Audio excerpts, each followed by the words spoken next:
Hey hi's, welcome to our channel. இன்றைக்கி என்ன dish அப்படின்னு பார்த்தீங்கன்னா குருமா தான் வச்சுருக்கோம். வெஜிடபிள் குருமா. வாங்க எப்படி செய்யறதுன்னு பார்க்கலாம்.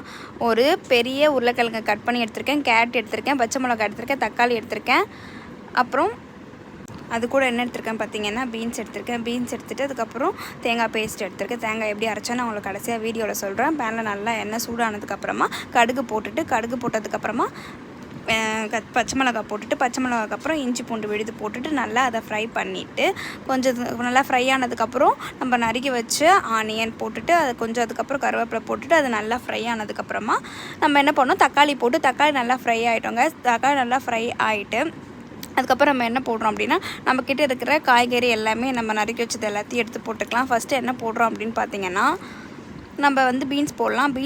பீன்ஸ் நல்லா வதங்கினதுக்கப்புறமா கேரட் போடலாம். கேரட் நல்லா வதங்கினதுக்கப்புறமா நம்ம உருளைக்கிழங்கு போடலாம். உருளைக்கிழங்கு போட்டுட்டு நம்ம நல்லா ஃப்ரை பண்ணோம். கைஸ், உங்களுக்கு என்ன வெஜிடபிள்ஸ் நீங்கள் எக்ஸ்ட்ரா ஆட் பண்ணணும்னு நினைக்கிறீங்களா நீங்கள் ஆட் பண்ணிக்கலாம். இல்லை நீங்கள் சோயா பீன்ஸ் ஆட் பண்ணால் ஆட் பண்ணிக்கலாம், இல்லை பட்டாணி ஆட் பண்ணால் ஆட் பண்ணிக்கலாம்.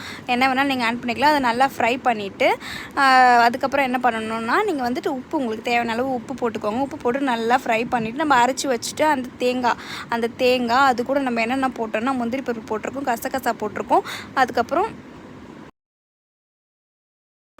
முந்திரி பருப்பு போட்டிருக்கோம், கசகசா போட்டிருக்கோம், அதை தனியாக அரைச்சி ஓரமாக வச்சுருக்கோம். அதுக்கப்புறம் இப்போ நம்ம என்ன பண்ணலாம், வீட்டில் அரைச்ச மிளகாத்தூள் ஒரு ஸ்பூன் போட்டுக்கலாம். கூட உங்களுக்கு காரம் தேவைன்னா நீங்கள் எக்ஸ்ட்ரா கொஞ்சம் காரம் போட்டுக்கலாம். அதுக்கப்புறம் அந்த பேஸ்ட்டை போட்டுட்டு அது நல்லா ஃப்ரை ஆனதுக்கப்புறமா அதே பவுல்லே உங்களுக்கு தேவையான அளவு தண்ணி, எவ்வளோ தண்ணி நீங்கள் வேணும்னு நினைக்கிறீங்களோ, உங்களுக்கு குருமா தண்ணியாக வேணும் நீங்கள் தண்ணி ஆட் பண்ணிக்கலாம்.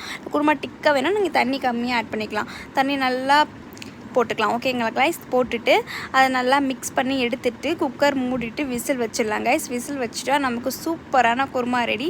வாங்க பார்க்கலாம். Bye bye guys. இதே மாதிரி நிறைய வீடியோ உங்களுக்கு தேவைப்பட்டுச்சுன்னா மறக்காமல் சுபாஷ் லைஃப் ஸ்டைலை சப்ஸ்கிரைப் பண்ணுங்கள், லைக் பண்ணுங்கள், கமெண்ட் பண்ணுங்கள். Bye bye.